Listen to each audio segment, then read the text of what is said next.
નમો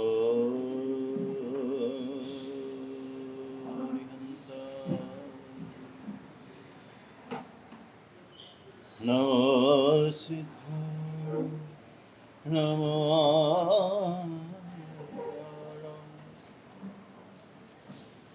નમો વજ્જાય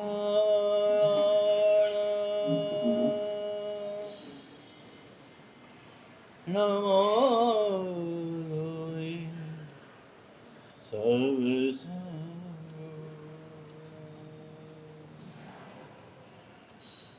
એસો વંચનકારો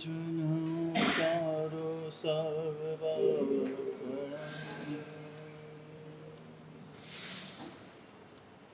મંગલાણંચ save સિંબડમં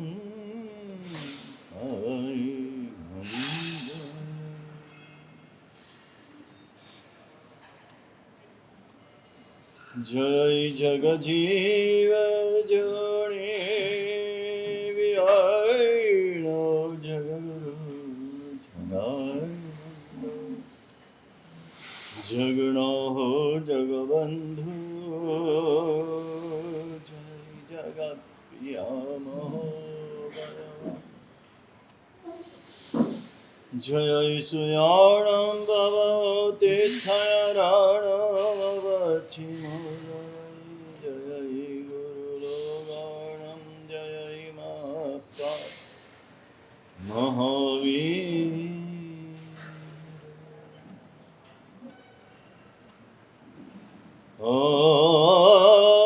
ઓમકારં બિંદુ સંયુક્તં નિત્યં ધ્યાયન્તિ યોગિનઃ કામદં મોક્ષદં ચૈવોમકારં નમો અજ્ઞાનતિમિરાન્ધના જ્ઞાનાഞ്જનશલાકયા નેત્રમન્મીલિतं येन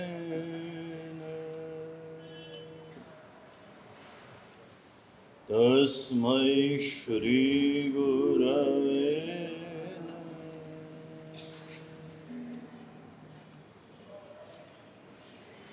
અચિંત્ય ચિંતામણિ કલ્પશાકિને વિશુદ્ધ સદ્બ્રહ્મ સાધિશાલિને દયાર્ણવાયાર્થિતદાયિને સતાં નમો નમઃ શ્રી ગુરુને વિસુરાય નમો નમઃ શ્રી ગુરુને વિસુરાય નમો નમઃ શ્રી ગુરુને વિસુરાય કામેમિ સર્વજીવે સવે જીવા કમંતુ મે મિત્તિને સર્વભૂતેષુ વૈરં મજ્જનકે શિવમસ્તુ સારજગતા પરહિતનિરતા ભવन्तु ભૂતગણા દોષાપ્રયन्तु નાશં સર્વત્ર સુખી ભવन्तु જગતના સજીવોનું કલ્યાણ થાઓ સર્વત્ર સર્વજીવો સુખી થાઓ એ ભાવના સાથે 12 નૌકા પશ્યન્તિ યોગિનો યસ્ય સ્વરૂપં ધ્યાનચક્ષુષા દધાના મનસા શુદ્ધિ तं સ્તુવે પરમેશ્વર.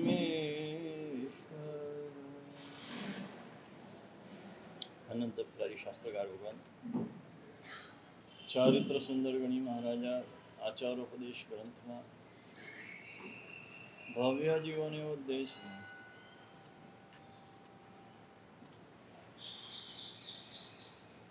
પ્રારંભમાં જ એક વાત ફરમાવે છે મનની શુદ્ધિ વિના ધ્યાન થઈ શકે નહીં. પહેલા મનની શુદ્ધિ કરવાની, તો જ ધ્યાન થઈ શકે. દદાના મનસ શુદ્ધિ, શરીરની શુદ્ધિ કરીએ છે, આંખ, નાક, કાન આ બધા ઇન્દ્રિયની પણ શુદ્ધિ કરીએ છીએ. ઘરની શુદ્ધિ કરીએ છીએ, વસ્ત્રની શુદ્ધિ કરીએ છીએ, ચશ્મા પણ રોજ સાફ કરીએ છીએ,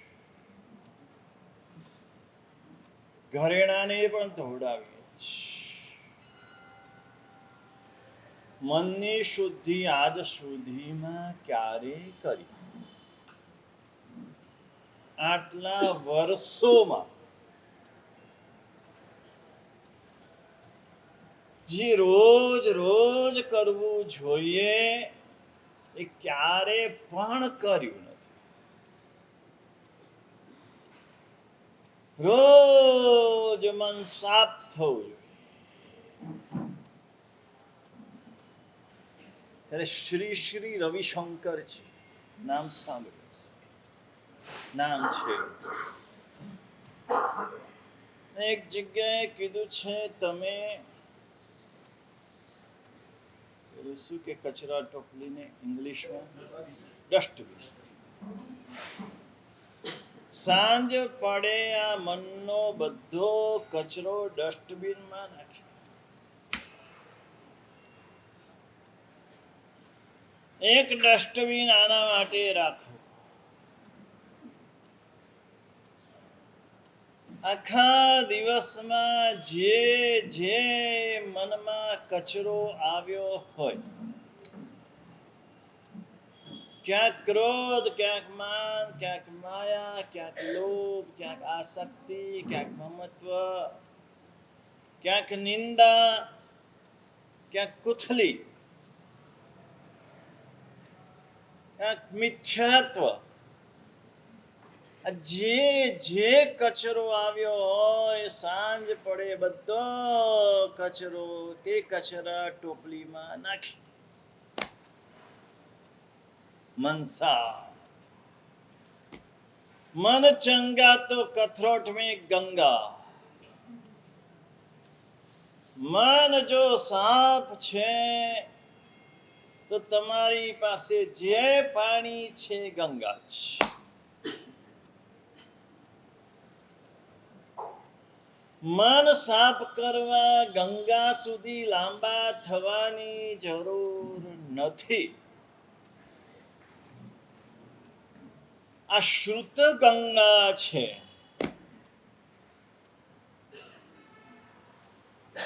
એમના જે શાસ્ત્રો છે એમાં પણ આ જ વાત લખી છે. પણ આપણે જેમ સ્થૂલ થઈ ગયા એમ બધા સ્થૂલ થઈ ગયા, જળ બુદ્ધિ થઈ ગયા. ગંગાનો અર્થ સમજ્યા નહીં, ગંગા નદી પકડી લીધી.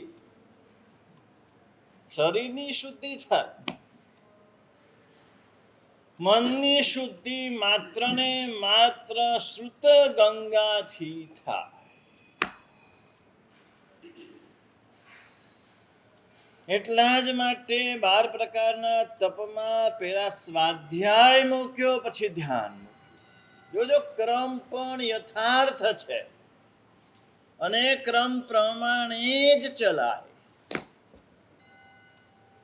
પહેલો ગઢ, બીજો ગઢ, ત્રીજો ગઢ ને પછી પરમાત્મા. ત્યાં પણ ક્રમ છે. 20,000 પગથિયા ચડીને જવાનું. એમને પરમાત્મા સુધી ન પહોંચાય. એમ અહીંયા પણ આત્મા સુધી પહોંચવું છે. લક્ષ્ય શું છે? આપણે લક્ષ્ય જ ભૂલી ગયા. આપણું લક્ષ્ય શું? સામાયિકનું, પ્રતિક્રમણનું, પૌષદનું, વ્રત, તપ, જપ, ક્રિયા આ બધાનું લક્ષ્ય શું? આત્મા સુધી પહોંચવું છે. આત્માને શોધવો છે, આત્માને જાણવો છે, આત્માને સમજવો છે. આત્માને જોવો છે અને આત્માને પામવો છે. આત્માને નહીં પામ્યા તો આ જન્મ નિષ્ફળ છે. બીજું ગમે એટલું કર્યું. જેને આત્માને જાણ્યો એને બધું જાણ્યું, જેને આત્માને નથી જાણ્યું એને કશું જ જાણ્યું નથી. પછી દુનિયાના બધા વિષયોમાં કેમ એ મોટો પંડિત ન હોય, પીએચડી ન હોય,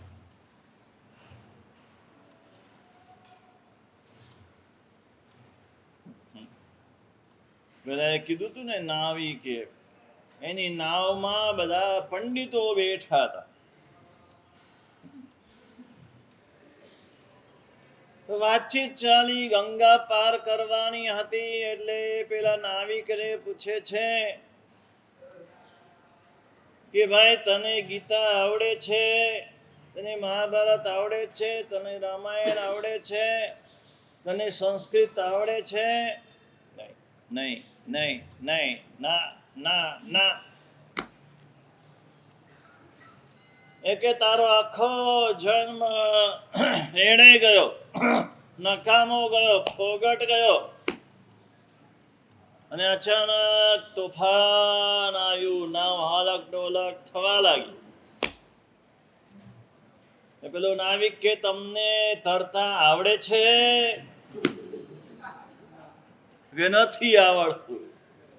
કે મારું તો જે થયું એ થયું, પણ હવે તમે ડૂબી ગયા.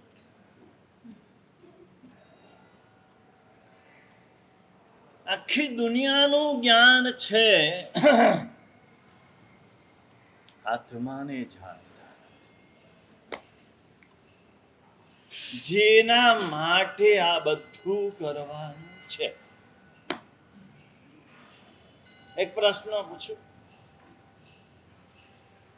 છઠ ચાલે છે, છઠના 2 ઉપવાસ હોય, 2 દિવસમાં એકેય વાર આત્મા યાદ આવે? ભાઈઓમાં કોને ચાલે છે છઠ? આત્મા યાદ આવે છે 2 દિવસમાં. મારે છઠ છે એ જેટલું યાદ આવે, મારે ત્રીજો ચોથો પાંચમો જેટલામો છઠ હોય આટલામો છઠ છે એ જેટલી વાર યાદ આવે. એક વાર પણ આત્મા યાદ નથી આવતો. આત્માને ભૂલી જાઓ તે ઉપવાસ શું કરવા? સામાયિક કરો છો, ચલો સામાયિકમાં આત્મા યાદ આવે. મારે સામાયિક છે યાદ આવે, હું સામાયિક કરું છું એ યાદ આવે, હું આટલા વર્ષથી સામાયિક કરું છું એ યાદ આવે. પણ હું આત્મા છું ને આત્મા માટે સામાયિક કરું છું, આટલું પણ યાદ આવતું નથી.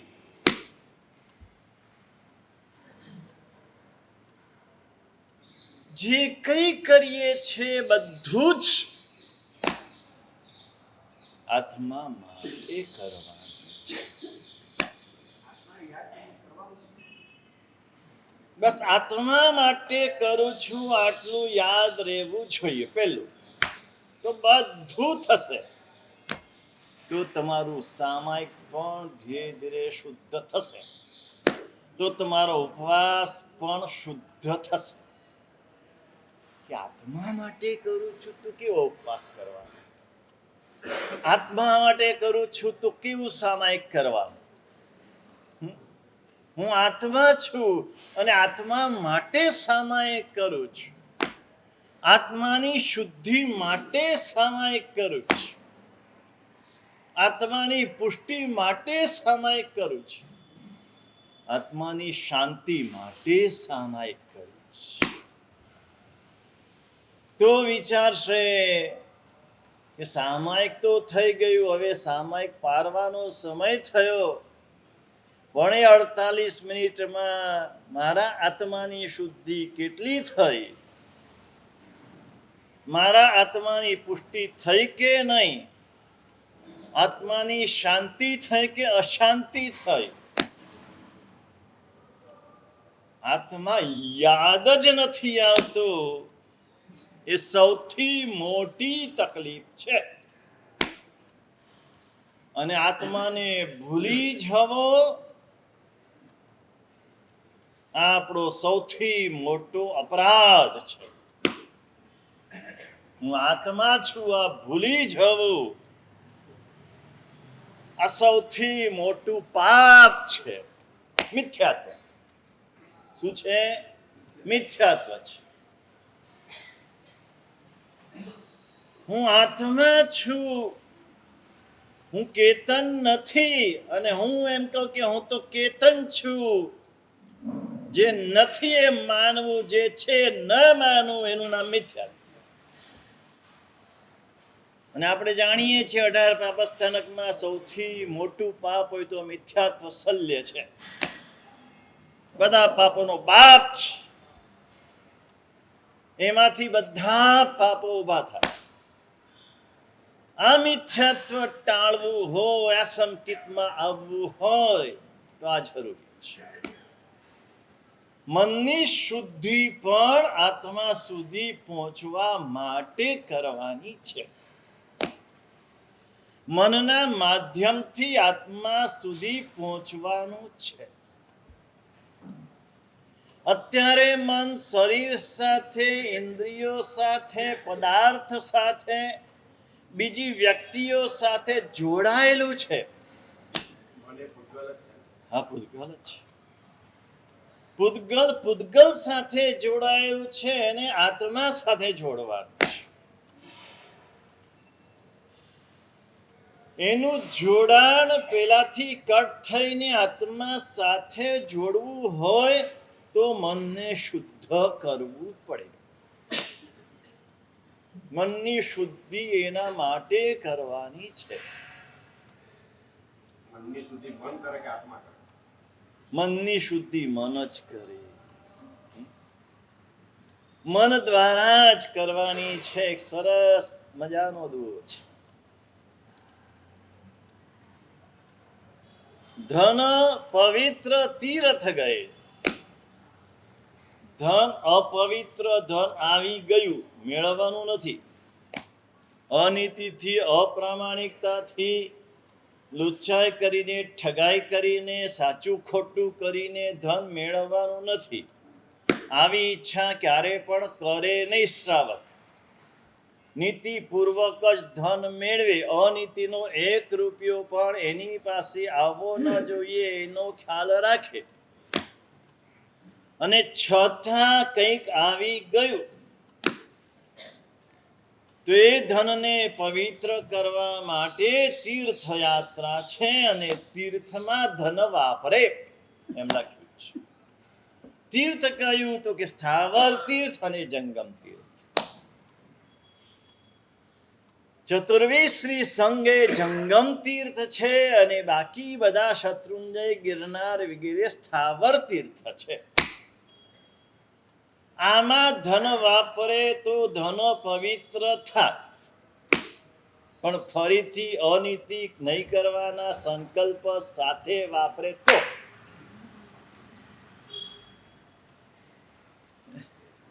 રોજ રોજ ઘડા ફોડવા છે ને મિચ્છામી દુક્કડમ આપવું છે કુંભાર.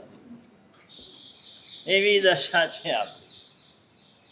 રોજ અનીતિ કરવી છે ને રોજ ધન વાપરવું છે તો ન થાય. હવે નહીં કરવાના સંકલ્પ સાથે જ્યારે તીર્થમાં ધન વાપરે, તીર્થયાત્રામાં વાપરે તો ધન પવિત્ર તીર્થ ગયે. નહીં, તન પવિત્ર તીર્થ ગયે. શરીર અપવિત્ર થઈ ગયું છે સાચું ખોટું કરવા દ્વારા. એક સંસારી જનને, ગૃહસ્થને ન શોભે તેવા પ્રકારના કર્મો કરવા દ્વારા શરીરને અપવિત્ર આપણે બનાવીએ છીએ. હાથથી કોઈને લાફો માર્યો એટલે આપણો હાથ અપવિત્ર થયો. પગથી કોઈને લાત મારી એટલે પગ અપવિત્ર થયો, મનમાં કોઈના માટે ખરાબ વિચાર્યું એટલે મન અપવિત્ર થઈ ગયું, કોઈની જીભથી નિંદા કરી એટલે જીભ અપવિત્ર થઈ ગઈ, આંખથી નહીં જોવા જેવા દ્રશ્ય જોયા એટલે આંખ અપવિત્ર થઈ ગઈ, કાનથી નહીં સાંભળવા જેવું સાંભળ્યું એટલે કાન અપવિત્ર થઈ ગયા. હવે અપવિત્ર તન શરીર એને પવિત્ર બનાવવું છે, તન પવિત્ર તીર્થ ગયે, એના માટે તીર્થયાત્રા છે. તીર્થયાત્રા શા માટે? એ પણ ચાલીને.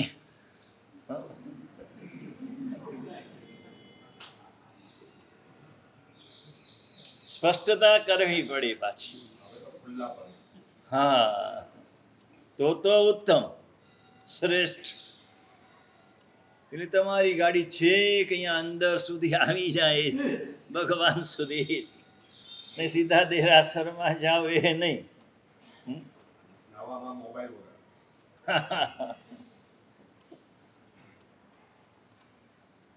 અત્યારે ત્યાં સિદ્ધવડમાં ચાલે છે ચોમાસું, ત્યાં મોબાઈલ પ્રતિબંધ છે, અને 1000 ચોમાસું કરનારા એ મોબાઈલ વગર ચોમાસું કરી રહ્યા છે. ન રેવા એવું કાંઈ નથી. વિપશ્યના કેન્દ્રમાં જાઓ તો ત્યાં પણ મોબાઈલ નથી હોતો. પૂજ્ય ભક્તિ યોગાચાર્ય જ્યારે ધ્યાન શિબિર કરે છે 10 દિવસ, કોઈ ગયેલું છે આમાંથી? હા, ત્યારે મોબાઈલ સાથે લઈને ગયેલો ને આમ ધોતિયામાં, ત્યાં પણ નથી હોતું, મૌન હોય છે, સંપૂર્ણ આર્ય મૌન. એને આર્ય મૌન કે છે. ઈશારો પણ નહીં કરવાનો, એ આર્ય મૌન. હાથના, આંખના, મોઢાના કોઈ ઈશારા નહીં કરવાના, ઈશારો એ પણ બોલ્યા કહેવાય. અને એવા આર્ય મૌન પૂર્વક શિબિર કરાવે છે. જેને ધ્યાનનો રસ હોય, એને ધ્યાન કરવાનો ભાવ હોય, એને જવા જેવું છે. દર વર્ષે અલગ અલગ જગ્યાએ એની શિબિર, ધ્યાન શિબિર થાય છે. આ વર્ષે પણ હશે જ ક્યાંક નક્કી થયેલી હશે. તો આટલા બધાને ચાલે છે તો આપણે કેમ ન ચાલે? આપણે પણ ચાલી શકીએ. તન પવિત્ર તીર્થ ગયે, ધન પવિત્ર કરદાર. અપવિત્ર ધન આવી ગયું, જો રાખી મૂકશો તો તમારા નીતિના ધનને પણ લઈને ચાલ્યું જશે. યાદ રાખજો, અનુભવની વાત છે. અનેક અનેક અનેકની હજારો લાખોની કરોડોએ અનુભવેલું છે. આપણે જોતા નથી, અને આપણે પછી કોઈકનો વાંક કાઢીએ છીએ કે ફલાણાએ મારા પૈસા લઈ લીધા ને પાછો ન આપ્યા, ને ફલાણાએ મારો માલ દબાવી દીધો, ને આમ થયું ને તેમ થયું, ને નિમિત્ત કંઈ પણ આવ્યું. વાસ્તવિક શું બન્યું? અપવિત્ર, અનીતિનું, અપ્રામાણિકતાનું, કોઈની આહનો પૈસો આવી ગયો. પ્રાપ્તે ચૈકાદશે વર્ષે સમૂલમ સ વિનશ્યતિ. 10 વર્ષ વધીને રહેશે, 10 વર્ષ. 11મું વર્ષ આવશે એટલે તમારી મૂડી સાથે બધું લઈને સફાચટ કરી દેશે. આજે કેમ ચડ ઉતર આટલી બધી આવે છે? એનું કારણ જ આવી ગયું છે સુકૃતમાં વાત. ધન પવિત્ર કરદાન. અપવિત્ર ધનને પવિત્ર કરવો છે તો 7 ક્ષેત્રમાં દાન આપી દો. 7 ક્ષેત્રમાં જે વાવે છે એને 1 દાણાના લાખ દાણા મળે છે. 1 દાણાના લાખ દાણા દુનિયાની કોઈ બેંક નહીં આપતી. દુનિયાની કોઈ જમીનમાં એક દાણાના લાખ દાણા નહીં ઉગતા હોય, પણ આ 7 ખેતર એવા છે કે આમાં વાવો એટલે ઓછામાં ઓછું લાખ ગણું ઉગે, ઓછામાં ઓછું. પછી જેવું પાણી, જેવું ખાતર નાખો, અનુમોદનાના જળ સિંચો, જેટલા સિંચો એટલું અને ઘણું વધારે કોડા કોડી ગણું. ધન પવિત્ર કરદાન, મન પવિત્ર હોત જબ, પ્રગટ હોત ઉર્જ્ઞાન. અપવિત્ર મનને પવિત્ર કરવું છે, અશુદ્ધ મનને શુદ્ધ કરવું છે. એકમાત્ર ઉપાય હોય તો સમ્યક જ્ઞાન છે. સમ્યક જ્ઞાન વિના આ મન પવિત્ર થાય નહીં, આ મન શુદ્ધ થાય નહીં. મનની શુદ્ધિ જ્ઞાનથી થાય. એ જ્ઞાન પણ કેવું? શ્રુતમ ચિંતા ચ ભાવના. 1444 ગ્રંથના પ્રણેતા યાકિની મહત્તરા ધર્મસનું આચાર્ય હરિભદ્ર સુરી મહારાજાએ જ્ઞાનના 3 પ્રકાર બતાવ્યા. 5 જ્ઞાન છે, જ્ઞાનના અલગ પ્રકાર છે. આ શુદ્ધ જ્ઞાનના 3 પ્રકાર છે. પેલામાં મતિ, શ્રુત, અવધિ, મનોપર ને કેવલ, એ ક્રમસર છે. આ શુદ્ધ જ્ઞાનના 3 પ્રકાર છે. શ્રુતમ ચિંતા ચ ભાવના. પેલું શ્રુત જ્ઞાન તમે અત્યારે જે સાંભળો છો એ શુદ્ધ જ્ઞાન છે.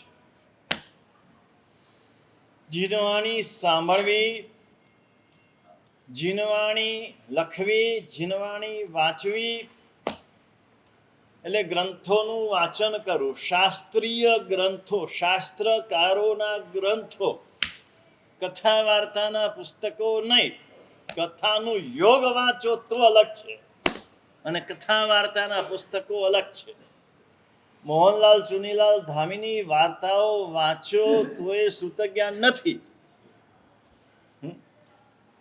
કથાનું યોગ, શાસ્ત્રમાં જે વર્ણવ્યું છે, ધન્યકુમાર ચરિત્ર, પેથળકુમાર ચરિત્ર, વસ્તુપાલ ચરિત્ર, તે શુદ્ધ જ્ઞાન છે. શ્રુત જ્ઞાનાત વિવાદસ્યાત મતાવેશશ્ચ. શું થાય? જો માત્ર શુદ્ધ જ્ઞાન રહ્યું, તમારું સાંભળેલું છે, વાંચેલું છે, તો તમને મતનો આવેશ થાય. હું કહું છું એ સાચું. શું થાય? હું માનું છું, હું કહું છું એ સાચું. અત્યારે મોટા ભાગના જીવોની આ અવસ્થા છે, આ સ્થિતિ છે. હા, પણ એ વાંચનની રીતે વંચાવવું જોઈએ, નવલકથાની રીતે નહીં. ન્યૂઝપેપર વાંચતા હોય કે મેગેઝિન વાંચતા એવી રીતે નહીં. આપણે એવી રીતે વાંચી જઈએ છીએ. તને સમજાવીશ પછી. જ્ઞાન સાર તું લઈ ગયો છે ને, તો કેવી રીતે વાંચવું એ સમજાવીશ. આ એક તો નીકળ્યો, મને આનંદ થયો. આટલી વાર કીધા પછી એક નીકળ્યો કે જ્ઞાનસાર સાહેબ શું છે, જ્ઞાનસાર પુસ્તક મને આપો ને, બતાવો ને, કેવું છે, મારે વાંચવું છે. પછી બીજા 25-50 જણા આવ્યા હતા. સાહેબ પેલી સુવર્ણ સિદ્ધિની આપ કીધા હતા ને, શું છે? એ ઘણા બધા આવી ગયા. જ્ઞાનસાર માટે 1000 અને એક માટે જ હું વ્યાખ્યાન વાંચું છું. આમાંનો કોઈક એક પામશે અને પામી રહ્યો છે એ ભાવ સાથે હું આ બધું કહું છું. અને મને વિશ્વાસ છે, મારી શ્રદ્ધા છે, એ પામે જ છે. દરેક પોતાની ભૂમિકા પ્રમાણે પામે, પોતાની પાત્રતા પ્રમાણે, પોતાની યોગ્યતા પ્રમાણે પામે, પણ પામે જ. શ્રુત જ્ઞાનથી વિવાદ થાય. પેલા મારા સાહેબ તો આમ કહેતા હતા, પેલા મારા સાહેબ આમ કહેતા હતા. હા, આપણે તો આવું સાંભળ્યું છે. આ બધો વિવાદ માત્ર શ્રુત જ્ઞાન હોય સાંભળેલું વાંચેલું. પેલી ચોપડીમાં આમ લખેલું છે, મારા સાહેબ તમે આમ કહો છો પણ ચોપડીમાં તો આમ લખેલું છે. આ શુદ્ધ જ્ઞાન છે એટલે વિવાદ થાય અને થાય. આજે સંઘમાં પણ જે કઈ નાના મોટા વિવાદો ચાલે છે એ વિવાદનું કારણ એકમાત્ર હોય તો એ શુદ્ધ જ્ઞાનમાં બેઠા છે માટે વિવાદ થાય છે. મતવેશ છે, પોતાના મતનો આવેશ થાય. મારો મત સાચો, હું માનું છું એ સાચું, હું કહું છું એ સાચું. ને શું થયો, હું માનું છું એ સાચું ને તમે માનો છો એ ખોટું. શુદ્ધ જ્ઞાન વિવાદ સ્યાત મતાવેશશ્ચ ચિંતયા માધ્યસ્થ્ય. જ્યારે ચિંતામાંથી ચિંતનમાં જઈએ. જીતુભાઈ ચિંતા નહીં કરતા, જીતુભાઈ ચિંતામાં બેઠા છે કે ક્યાં ગોઠવીશ હું, કેવી રીતે ગોઠવીશ. તિજોરી તો ભરાઈ ગઈ છે, હવે જગ્યા નથી. કે ચિંતા નહીં કરો, ચિંતન કરો. ચિંતા કરશું તો અર્થ ધ્યાન થશે, ચિંતન કરશું તો ધર્મ ધ્યાન થશે. હમણાં કાલે અમે ગયા હતા સાધ્વીજી ભગવાનને સોમી ઓળીનું પચખાણ કરાવવા. રસ્તામાં પેલા કૌશિક એડવાળાનું બધે લગાડેલું છે. હા, જે બસ સ્ટેન્ડ બધા છે એના ઉપર પણ જ્યાં સુધી કોઈ એડવર્ટાઇઝ ન લાગી હોય ત્યાં સુધી વાક્ય સુવાક્યો લખે છે. તમે તો આમ ગાડીમાં ને ટુ વ્હીલરમાં ફટફટ આમ દોડતા હોય એટલે કશું દેખાય નહીં. સરસ મજાનું એક વાક્ય હતું, ગઈકાલ માટે જે રડતો નથી, ગઈકાલ માટે જે રડતો નથી, આવતીકાલથી જે ડરતો નથી, આવતીકાલથી જે ડરતો નથી એ ક્યાંય ડગતો નથી. એટલે ગઈકાલ માટે રડવાનું નહીં, આવતીકાલ માટે ડરવાનું નહીં. ગઈકાલ જે કંઈ થઈ ગયું, હા થઈ ગયું છે, હવે પાછું થવાનું નથી.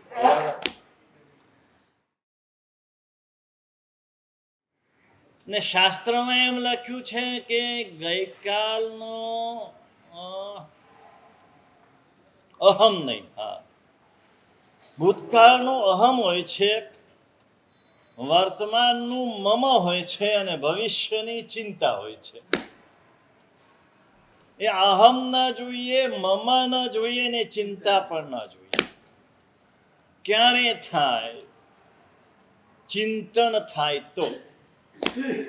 જે કંઈ સાંભળીએ થોડું આમ એકદમ પ્રેમથી તમને કહું છું, પ્રેમથી જે કંઈ સાંભળો, જે કંઈ વાંચો એના ઉપર થોડું ચિંતન કરવાની આદત પાડો. ચિંતન મનન કરશો તો તમને એટલો બધો લાભ થશે, આખી જિંદગીમાં ન થયો હોય ને એટલો લાભ થોડા દિવસમાં આત્માને થશે. આપણે ચિંતન મનન કરવાની આદત જ નથી પાડી. માત્ર વાંચો, માત્ર સાંભળો, બસ. વાંચીને પુસ્તક મૂકી દીધું, સાંભળીને જાજમ ઉપર બધું ગોઠવી દીધું, કાં તો કટાસનું હોય તો આમ કરીને આમ વાળી દીધું. એટલે ભૂલે ચૂકે એમાંથી એક શબ્દ પણ કટાસનામાંથી બહાર ન નીકળે એવું આમ ફિટ વાળી દેવાનું.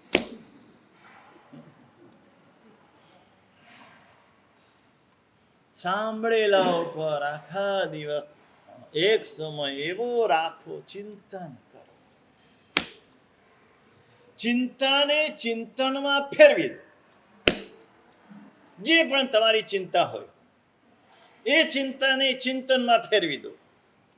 એ કળા જો તમને આવડી ગઈ તો તમારું જીવન ક્યાં ને ક્યાં પહોંચી જાય. તમને પૈસાની ચિંતા છે, ચિંતનમાં ફેરવી દો. ચિંતન કરો, પૈસો નાશવંત છે. કાલે મારી પાસે હતો નહીં, આજે અત્યારે છે નહીં, તો ભવિષ્યની હું શા માટે ચિંતા કરું છું? હશે તો આવશે. મેં ઘણી બધી ચિંતા કરી ભૂતકાળમાં, એનાથી કંઈ વળ્યું? કોઈની ઉઘરાણી આવી?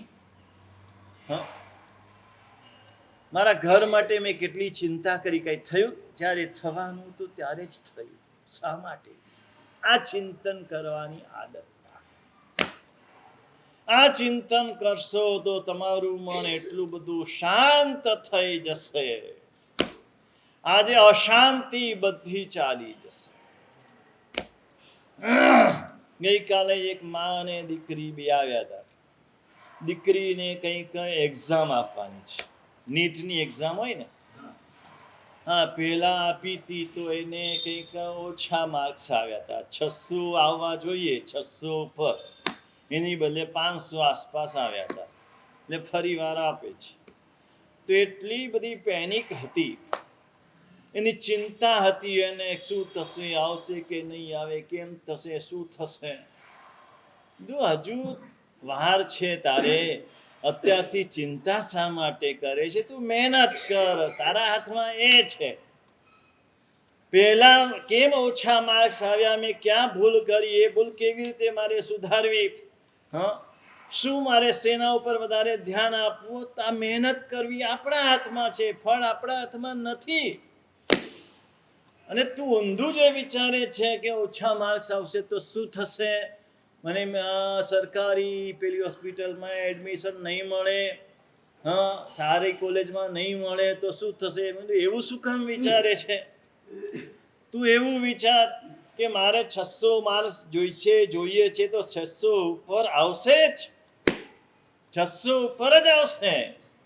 તું જેવું વિચારીશ તેવું થશે. શા માટે ઊંધું વિચારે છે?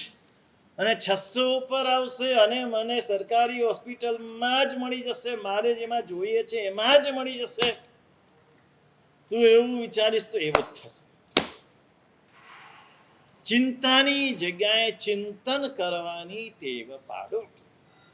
શાસ્ત્ર લખે છે, શ્રુતમ ચિંતા ચ ભાવના. આ ચિંતા જ્ઞાન છે, એનાથી મધ્યસ્થ પરિણતિ આવે. શેના ઉપરથી ખબર પડે કે તમારું જ્ઞાન શુદ્ધ છે કે ચિંતા છે? તો કે આના ઉપરથી. તમારામાં મધ્યસ્થતા આવી છે. એ કે છે એક અપેક્ષા એ છે, હું કહું છું એ બીજી અપેક્ષા એ છે. મધ્યસ્થતા, મધ્યસ્થ પરિણતિ. કોઈ આગ્રહ નહીં, દુરાગ્રહ નહીં. દુરાગ્રહ છૂટી જાય. આ દુરાગ્રહ છૂટી જાય ને તો પણ બહુ મોટો લાભ છે. દુરાગ્રહ પકડીને આપણે બેઠા છીએ, આમ જ થવું જોઈએ, આમ જ હોય. જીન શાસ્ત્રમાં જકાર છે ને બહુ ઓછી જગ્યાએ વાપર્યો છે. અહીંયા બધે પ્રાય શબ્દ વાપર્યો છે. પ્રાય. તમે જોજો, ગિરિરાજ માટે પણ શબ્દ વાપર્યો પ્રાય શાશ્વત. પ્રાય ગિરી શાશ્વતો. એમ નથી લગતા કે શાશ્વત જ છે. આ જકાર વપરાય નહીં, સમજ્યા વિના ન વપરાય. માધ્યસ્થ ભાવના જ્ઞાનાત સર્વત્રૈવ હિતાર્થતા. અને ત્રીજું, જો ભાવના જ્ઞાન આવે, સૌથી મહત્વનું હોય તો આ ભાવના જ્ઞાન છે. આ ભાવના જ્ઞાન જો આવી જાય તો બધામાં હિત બુદ્ધિ આવે. આ ખોટો છે, આ સાચો છે, આ બધું નીકળી જાય. એને આવું કર્યું સારું, એમાં એનું કલ્યાણ છે. એ આવું કે છે, ભગવાને 7 નહીં કીધા છે. એના નહીંની અપેક્ષા એ સાચું છે, આના નહીંની અપેક્ષા આ સાચું છે. વ્યવહાર નહીંથી આ બરાબર છે, નિશ્ચય નહીંથી આ બરાબર છે, રુજુ સૂત્ર નહીંથી આ બરાબર છે, નિગમ નહીંથી આ બરાબર છે. આ જો ભાવના જ્ઞાન આવી જાય, અને ભાવના જ્ઞાન કેવી રીતે આવે? તો કે ભાવિત થવાથી. અનેક ગ્રંથો વાંચવાથી ગીતાર્થતા આવે. ગીતાર્થતા જુદી છે, પણ ભાવના જ્ઞાન એકને એક ગ્રંથને ઘૂંટવાથી આવે. ભાવિત ભાવો ભવેશ્વને કહેશું. અનેક ભાવમાં એ બધા ભાવોથી ભાવિત થાય. જે વ્યાખ્યાન તમને ગમી ગયું એ વ્યાખ્યાનથી સતત ભાવિત થાવ. જે પુસ્તક તમને ગમી ગયું એ પુસ્તક 1 વાર 2 વાર 3 વાર 4 વાર 5 વાર 6 વાર 7 વાર, પેલા કેવા પિક્ચરના રસિયા હોય છે ને, એક પિક્ચર ગમી ગયું તો 5 વાર 10 વાર 15 વાર 25 વાર જોયા જ કરે. એમ એક ગ્રંથના અમુક ભાવો તમને જે અત્યંત ગમી ગયા, જે તમને હિતકારી લાગ્યા, તમારા આત્માને ઉપકારક લાગ્યા, વ્યાખ્યાન પણ એ દ્રષ્ટિએ સાંભળવાનું છે.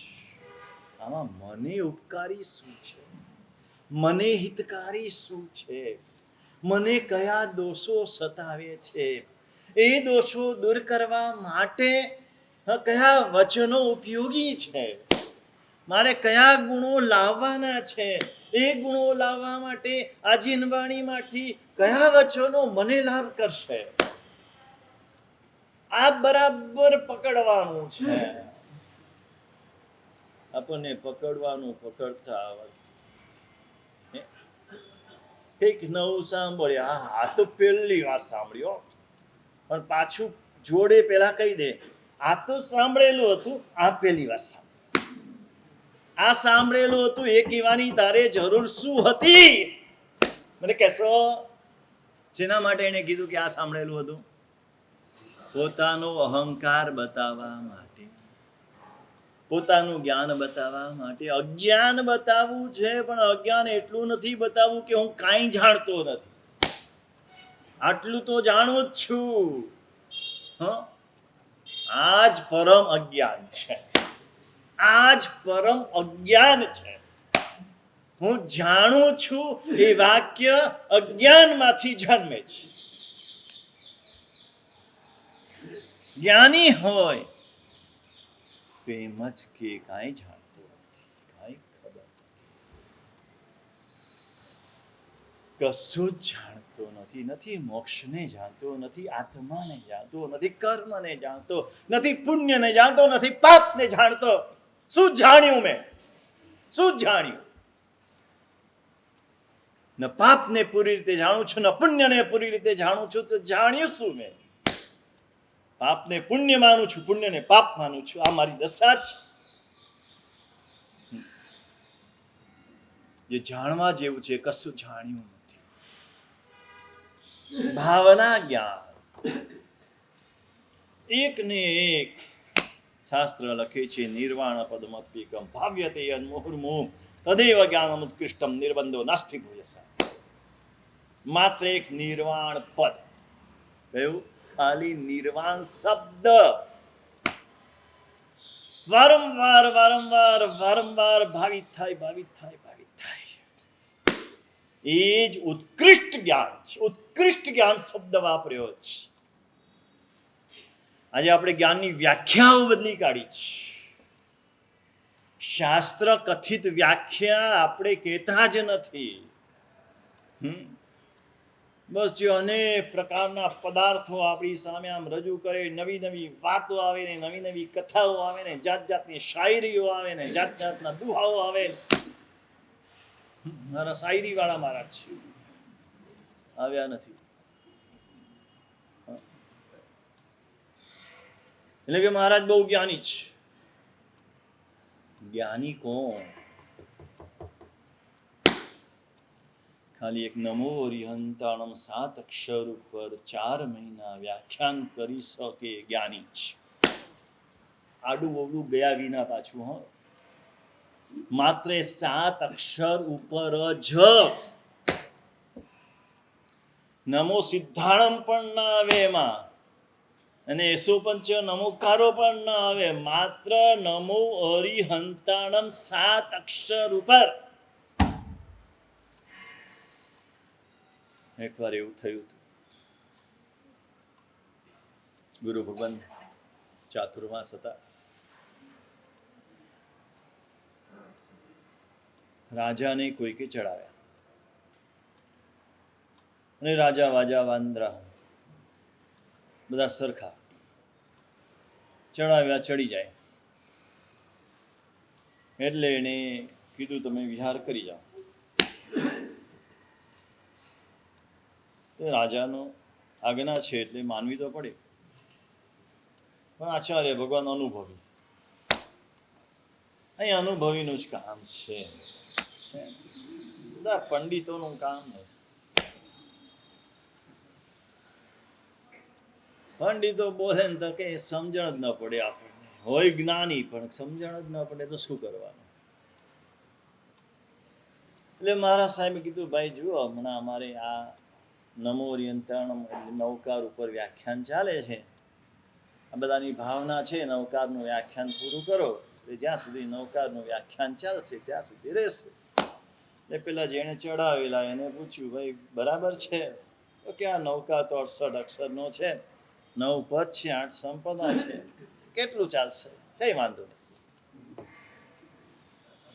અને મારા સાહેબે શરૂ કર્યું, એક ચોમાસું, બીજું ચોમાસું, ત્રીજું ચોમાસું, ચોથું ચોમાસું,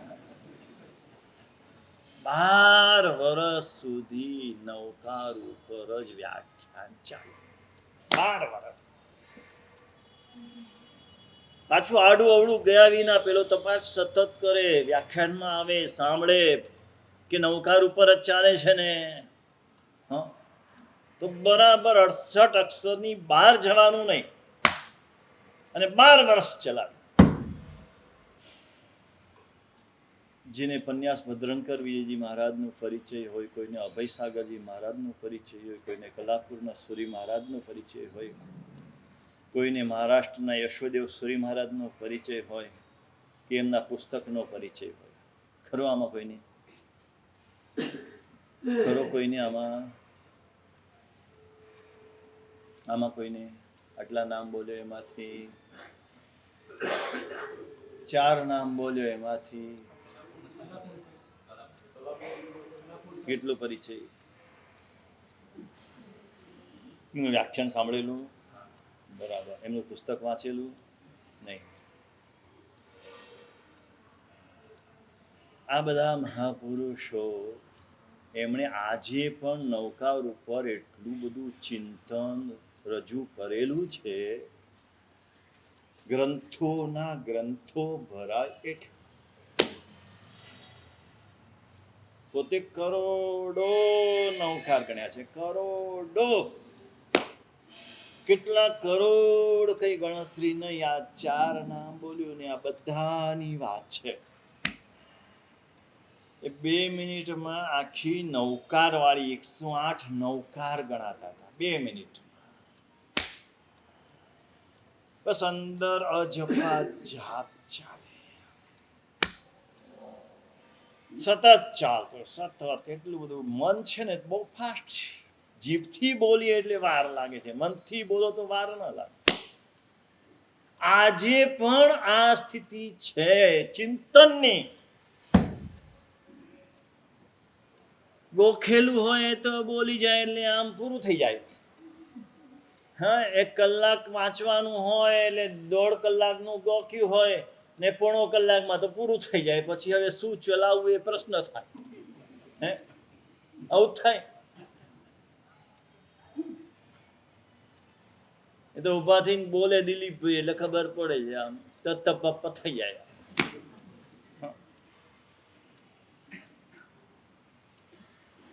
અંદરથી પ્રગટેલું નાભીમાંથી આ ભાવના જ્ઞાન છે, અને ભાવના જ્ઞાનથી સર્વત્ર હિતાર્થ થાય, દરેક વચનમાં હિત બુદ્ધિ. મારા શાસન સમ્રાટ નેમિષુરી મારા સાહેબના શિષ્ય હતા પ્રવર્તક યશોવીજી. બહુ નાની ઉંમરમાં સ્વર્ગવાસી થઈ ગયા, ટીવી થઈ ગયો તે વખતે. અને ખેડા પાસે બારેજા કે ખેડા, ત્યાં આગળ એમનો સ્વર્ગવાસ થયો હતા. તો અન્ય ધર્મી જન્મથી મારા સાહેબે એનું નૂર પરખ્યું અને દીક્ષા આપી, અને દીક્ષા આપી પછી એવા જ્ઞાની થયા એ યશો વિજયજી, આ યશો વિજયજી નામ જ એવું છે. આ નામ જે ધારણ કરે છે ને, એ નામની પણ એક અસર હોય છે. આ બધું જ્ઞાન તો છે ને, તમે ઊંડા ઉતરો ને તો ખબર પડે. તમે ગમે તે નામ પાડી દો છો બધા, મિષ્ટાન, મિસ્કાન. કાલે કોઈક આવ્યું હતું, અરે શું કેવા નામ લઈને આવ્યું હતું. મેં એને પેલો ચોપડો હતો, શબ્દ હતો ને ચોપડો, આટલો જાડો પકડાવ્યો. કીધું છે આમાં તારે જેટલા મ ઉપર નામ જોઈએ એટલા મળશે. તો કે આમાં તો બધા સંસ્કૃત શબ્દો છે, આવા નહીં જોઈએ, નવા જોઈએ જ કે. કંઈક મિસ્કા અને મિષ્ટા અને કંઈક જાત જાતના નામ લઈને આવે. પણ નામની ચોક્કસ અસર હોય છે, આપણને ખબર. તમારું જે નામ પડે ને, એ નામની તમારા જીવન ઉપર અસર પડે છે. આ યશો વિજય નામ એવું છે, તમે જોજો. આજે પણ યશો વિજય નામથી જે મહાપુરુષો છે, આજે નામના ગુણો એનામાં ઉતરે જ. કારણ ઉપાધ્યાય યશો વિજયજી એવા થઈ ગયા કે એની અસર આ બધામાં આવે. આ યશો વિજય પ્રવર્તે, યશો વિજયજી એટલા જ્ઞાની થઈ ગયા. આખી ગીતા, શ્રી કૃષ્ણએ રચેલી ગીતા આખી જૈન ધર્મ પ્રમાણે એનો અર્થ કરતા હતા. જૈન ધર્મ માન્ય અર્થ શેનાથી થયું? ભાવના જ્ઞાનથી. સર્વત્રૈવ હિતાર્થતા. એને કુરાન આપો તો પણ એમાંથી તત્વ કાઢશે. એને બાઇબલ આપો તો એમાંથી પણ તત્વ તારવશે. ભગવાને પણ શું કીધું? શું કીધું? વેદ ખોટા છે એવું કીધું? આજે આ ચાલ્યું છે. ભૂલે ચૂકે કોઈને ખોટા કહેતા નહીં. તમે બંધાઈ જશો કોઈ પણ વાતમાં. પછી દેરાસરની સામાન્ય વિધિ હોય, ઉપાસનીની કોઈ વિધિ હોય, કોઈ પણ નાની મોટી વાત હોય, ભૂલે ચૂકે કોઈને ખોટા કહેતા નહીં. બીજાને ખોટા કહેશો તો તમે બંધાઈ જશો. પેલાનું જે થવું હોય તે થાય. તમારે ન બંધાવવું હોય તો આટલું નક્કી રાખજો, આપણી પાસે જ્ઞાન નથી વિશિષ્ટ. આપણે એવા જ્ઞાની નથી કે આપણે કોઈને ખોટા કહી શકીએ. ભગવાને પણ એમ કીધું, વેદનો અર્થ બરાબર વિચાર. આ વેદમાં લખ્યું છે ખોટું છે. વિજ્ઞાન ગણે એવા તેભ્ય ભૂતેભ્ય સમુત્થાય તાની એવા નિશ્ચિતિ ન પ્રત્ય સંજ્ઞાસ્તિ. લખેલું બરાબર નથી. જો આ અમારું આગમ, જો આમાં સાચું છે નહીં. અત્યારે આ ચાલ્યું છે, આ ખોટું છે. કોઈ પણ ધર્મની નિંદા કરવાની ના પાડી છે. તમે તમારા ધર્મની પુષ્ટિ કરો, બીજા ધર્મની નિંદા ના કરો. બીજા જે કરે છે ને ખોટા ના કરો. ભાવના જ્ઞાન આવે તો આવે, બધે જ હિત બુદ્ધિ. એની એ પાત્રતા છે, એની પાત્રતા પ્રમાણે એ કરે છે. કોઈ સામયિક લઈને માળા ગણતા ગણતા ઊંઘતો હોય. આમ કરતા કરતા જે આગળ વધશે. હું પણ એક વખત આવો જ હતો કોઈક ભાવમાં, પણ એ માળાના આધારે જ હું અહીં સુધી પહોંચ્યો છું. આજે એની એ ભૂમિકા છે, કાલે આગળ વધશે. આ સર્વત્રૈવ હિતાર્થતા. આ ભાવના જ્ઞાન અને જ્ઞાનથી મનની શુદ્ધિ. કયા જ્ઞાનથી? ભાવના જ્ઞાનથી. અને મનની શુદ્ધિ થાય તો ધ્યાન થઈ શકે. અને યોગીઓ આ મનને શુદ્ધ કરીને ધ્યાન ચક્ષુ દ્વારા પરમાત્માને જુએ છે, સાક્ષાત જુએ છે, સાક્ષાત્કાર કરે છે. આ યોગીઓ ધ્યાન કેવી રીતે કરે? મનની શુદ્ધિ કર્યા પછી. જેને પણ ધ્યાન કરવાની ઈચ્છા હોય એને પેલા મનની શુદ્ધિ અનિવાર્યપણે કરવી જ પડે. અને મનની શુદ્ધિ માટે સ્વાધ્યાય એકમાત્ર ઉપાય છે. એટલે ખાસ કહેવાનું, જેટલા બેઠા છે એટલા સ્વાધ્યાયનો અભિગ્રહ લો. દિવસમાં 48 મિનિટ શાસ્ત્રનો સ્વાધ્યાય કરવો, શાસ્ત્ર ગ્રંથોનો સ્વાધ્યાય કરવો, વાંચવા શાંતિથી, ભલે એક પાનું વાંચવું પણ એક એક લીટીને ઉતારતા ઉતારતા વાંચો, સમજતા સમજતા વાંચો. એક પણ લીટી ન સમજાય લખી લો, ગુરુ ભગવાન પાસે આવો, ગુરુ ભગવાન પાસે સમજી લો, પછી આગળ વધો. સમજ્યા વિનાનું એક પણ પાનું ફેરવવાનું નહીં. ને આ રીતે સ્વાધ્યાય કરશો તો એના દ્વારા મનની શુદ્ધિ થશે.